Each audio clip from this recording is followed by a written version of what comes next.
अगदी 15 मिनिटात होणारी झटपटीत पनीरची भाजी. अशी भाजी तुम्ही बनवलात का? नसेल बनवली तर व्हिडिओ शेवटपर्यंत नक्की बघा आणि तुम्ही पण नक्की ट्राय करा. एक टिप आहे पनीरच्या बाबतीत. कधीही पनीर मार्केटहून आणल्याच्या नंतर फ्रीजमध्ये आपण तसंच ठेवतो. तर त्या कव्हरमध्ये न ठेवता एका पातेल्यात किंवा एका वाटीत म्हणा असं पाणी घेऊन त्यात पनीर टाकून ठेवायचं. म्हणजे त्याचा थोडा जरी वास असेल किंवा काही असेल तर ते निघून जातं आणि पनीर एकदम फ्रेश राहतं. असे बारीक-बारीक पनीरचे पीसेस करून घेतले आणि कढईत तेल टाकून त्याला छानपैकी भाजून घेतलं. तळण्यापेक्षा मला पनीर भाजलेलंच आवडतं. छानपैकी एक 5 मिनिट त्याला भाजून घ्यायचं म्हणजे त्यात जे पाणी राहतं, जे मॉइश्चर राहतं ते निघून जातं आणि पनीर चांगल्यापैकी खरपूस असं भाजल्या जातं. या मी बनवलेल्या पनीरच्या भाजीला तुम्ही एकदम अशी ढाबा स्टाईल पनीरची भाजी असं नाही म्हणू शकत.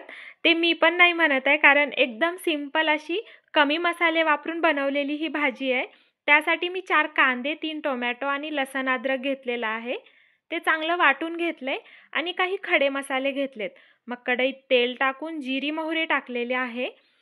हे आमचं घरचं तेल असल्यामुळे असं थोडाफार फेस त्या तेलाला येतो.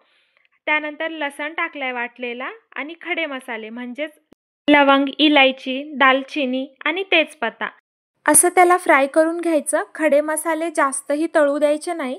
लगेचच त्यात कांदा आपण जे बारीक केलेला कांदा होता, जे पेस्ट होतं ते टाकून घ्यायचं. गॅस एकदम कमी स्टीमवर ठेवायचा आणि जे कांद्याचं पेस्ट आहे त्याला चांगलं फिरवत राहायचं.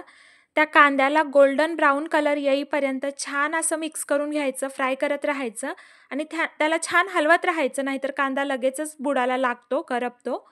त्यानंतर त्यात मी हळद टाकलेली आहे, लाल तिखट टाकलेलं आहे आणि मीठ टाकलेलं आहे.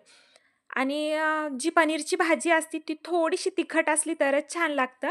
म्हणून मी तिखट थोडं जास्त टाकले. त्यानंतर टोमॅटोचं पेस्ट टाकले, जे आपण टोमॅटो बारीक करून घेतलेला आहे आणि लगेचच यात थोडा पनीर मसाला टाकलाय, एखादी चमचा.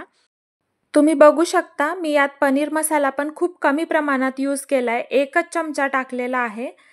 याला चांगलं मिक्स करून घ्यायचं आणि टोमॅटो तोपर्यंत फिरवत राहायचं जोपर्यंत यात तेल थोडंसं सुटल्यासारखं वाटत नाही तोपर्यंत.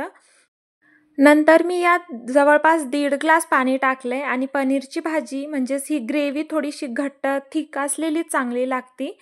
तर थोडं ह्याचं थिकनेस छान यावं म्हणून यात आपण थोडंसं चुनपीठ म्हणजे 1-2 चमचे चुनपीठसुद्धा टाकू शकतो. मी काही टाकलेलं नाही आहे.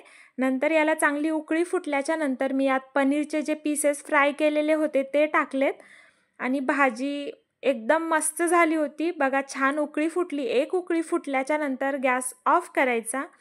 अशा प्रकारे पनीरची साधी सोपी भाजी तयार झालेली आहे.